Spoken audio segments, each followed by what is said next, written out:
Here's the thing. You notice everybody that was marching in the streets are all carrying red banners. They're communists. That's why. That's why. Of course America is being set up. It takes a third grader to see this coming. We will be the scapegoat for the world because it's convenient. It fits the dialogue of the left.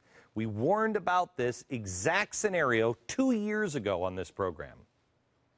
Because when the world collapses, and mark my words, Europe will fall. The euro will be gone. Europe, as you know it, is going to be on fire. It will be in chaos. They are already orchestrating it. It's clear. It's in books. It's in books by the people who are lining it up. Has anybody seen anybody say, who are the people that are rioting? Who are the people in Greece that are rioting? They'll just say Greeks. They're not Greeks. They may have been born in Greece, but that's not what you identify them as. That tells you nothing. They're union members and communists. And it's not that hard to figure it out. When these things collapse, everybody's going to need somebody to blame it on. They're going to say that the United States and capitalism is the one that did it. They are making this dangerous because as it collapses, the world will look for someone to blame. It's going to be us. And we only make the world's task easier if we allow our apology tour president, who agrees that it's America's fault, to be reelected. People are waking up to this. That's why I said we're at the top. We're at the verge of breaking through. We are. That's why also on the left, they are ramping up the union machine. They're freaked out. After they pulled out all the stops on Walker and failed, now SEIU spending $85 million in 2008 to elect Obama. They are predicting spending a similar amount this year and focusing on 8 battleground states. They are planning now in these 8 states to make 13 million phone calls, knock on 3 million doors, have over 1 million conversations with potential voters, dead or alive, I'm guessing, in these states. 100,000 volunteers and 750 full-time campaign workers will be on the ground. That's the union. They wouldn't be doing this if they didn't have to, but they do. Because the truth is, unlike what Bloomberg is reporting today, Romney is ahead. He's ahead of Obama in the daily presidential tracking polls. This is stunning. Romney, 47, Obama, 45. 52% of voters disapprove of the job Obama is doing as president. And his presidential approval index is negative 14. Strongly disapprove, 41. Strongly approve, 27. 14. He's not headed in the right direction. But it doesn't matter. They have manpower on the street, and they are getting their people registered. My question to you is, are you getting people registered? That was step 2 last week. Activate. Register to vote at glennbeck.com. Get everybody you know to register to vote at glennbeck.com. It's an easy system. You go to the website and you look for that big red 2, activate. You click on that. That's the second step. Just follow the steps. It's easy. And spread it to all of your friends. We're not going to survive another 4 years of these economic policies and, quite frankly, the corruption that is now coming to the surface. We told you it would happen. You knew it would happen. Eric Holder, the House committee voted now 23-17 in favor of contempt order. Now it moves to a full House vote. People want answers in the Fast and Furious case, the operation that resulted in hundreds of guns in the hands of Mexican drug dealers. It was a failed attempt to allow guns to walk and then try to track them. This doesn't sound like a good plan to anybody.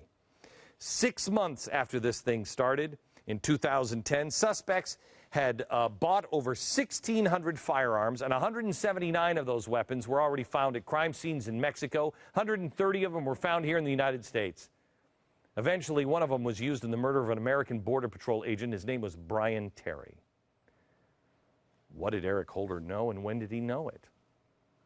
The administration initially agreed to hand over all the documents, but then President Obama asserted executive privilege in order to keep the records sealed. Well, this is a bizarre move, isn't it? I mean, if they have nothing to hide, Holder suggested that many times. I don't have anything to hide. Why would Obama have to keep them sealed? I'm not quite sure what's going on here. And why would you first agree to release them and then have to backtrack? I mean, honestly, I think in their arrogance, they never thought they'd ever get caught. They figured the media would be complicit, not follow up. And they were. They were right about that one. The real journalists, they didn't bother looking into this thing at all. Lowly bloggers had to keep the ball rolling. I think this administration is scrambling.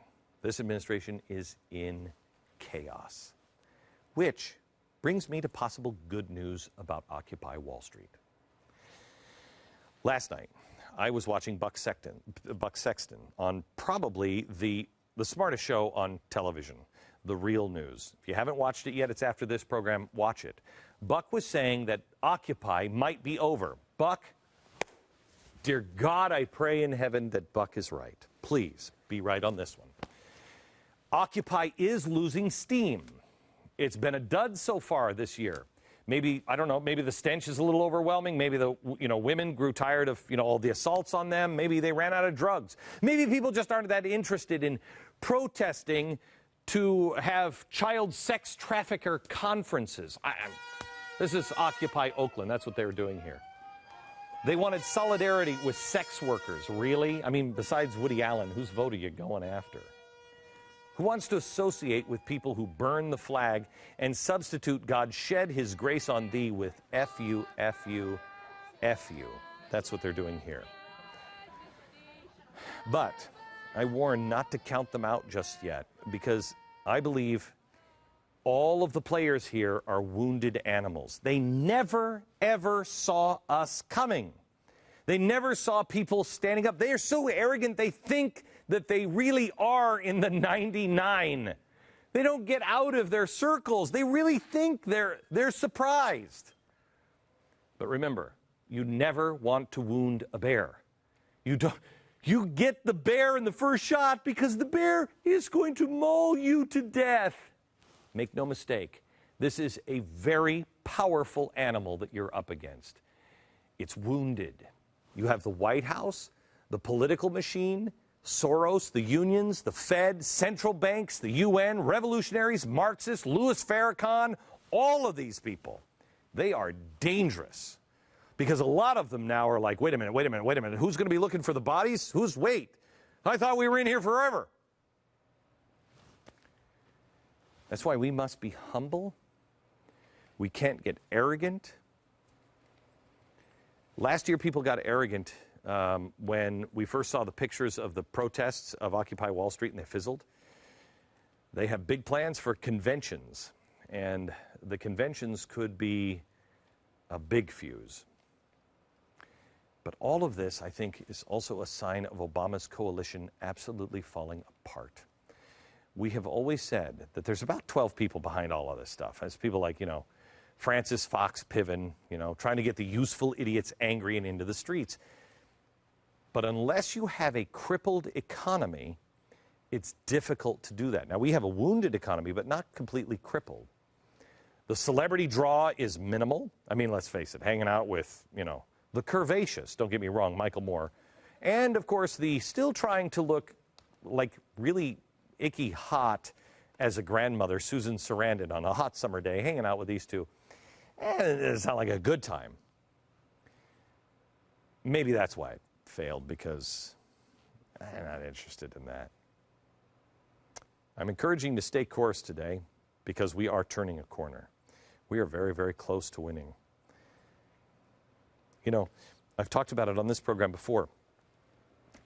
Martin Luther King won.